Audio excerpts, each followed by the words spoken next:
If your gut is wrecked, this is one of the easiest fixes that you've probably been ignoring. Today we're going to make tepache, which is such an incredible, easy drink to make. If you like things like kombucha because you like all those probiotic benefits and the bubbly that comes with it, but you don't like the price tag of buying a $3 to $6 drink every time you want one, I'm gonna show you how to make a drink that is so easy, so cheap. It's basically zero waste, and it takes very little effort to do. So what we're gonna do to make tepache, which is a fermented pineapple drink that originates from Mexico, is we are actually going to cut open our pineapple and eat the pineapple parts, great, yay. And then we're going to take the leftover pieces and put them in the jar to start brewing our tepache. Okay, so now that we have cut up our pineapple, this is the part we'll be eating, and we can literally just take the rinds and we're gonna throw them in the jar. And then you can throw some spices in there. There's a couple different ones. I like to use cinnamon sticks, and it will make the tepache smell really amazing later on. These are a little bit tall, and I don't want that because I need to make sure everything stays submerged in the water. If you do what I did the first time, rookie mistake, if everything doesn't stay totally submerged in the water, then you will grow mold. And if you grow mold, throw it away. So make sure everything stays submerged in water. You're gonna put your pineapple rinds, your cinnamon sticks. We're gonna do some brown sugar. Don't worry, that's gonna get eaten up and then turned into good bacteria and a little bit of bubbles and a little bit of alcohol, okay? And then we're going to add our water.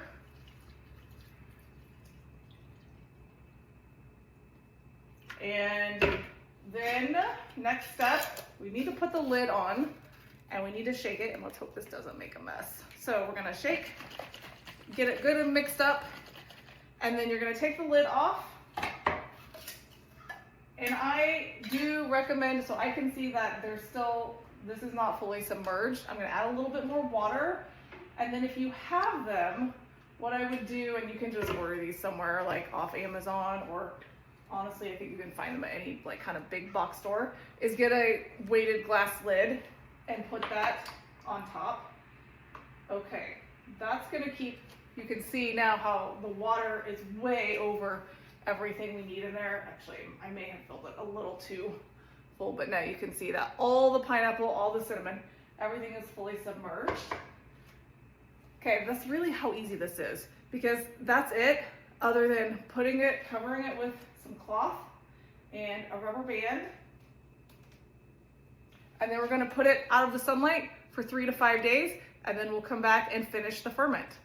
Okay, now that the tepache has got to sit for 3 to 5 days, depending on your personal preference, the next step that we're going to do is we're gonna take the tepache, uncover it, and then we will, let me make sure you can see me here, and then we're going to strain it out.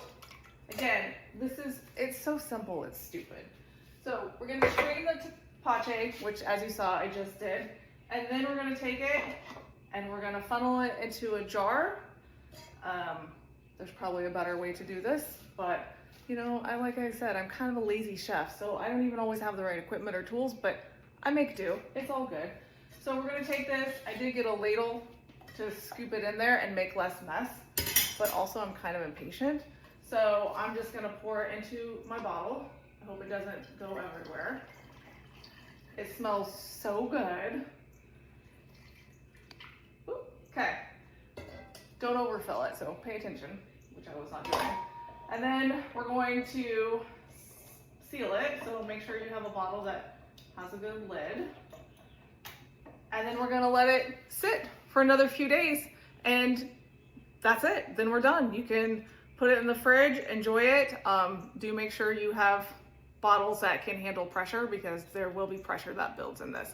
But that's really all there is to making tepache, which is such an easy fermented drink that requires very little babysitting and is just absolutely delicious in flavor.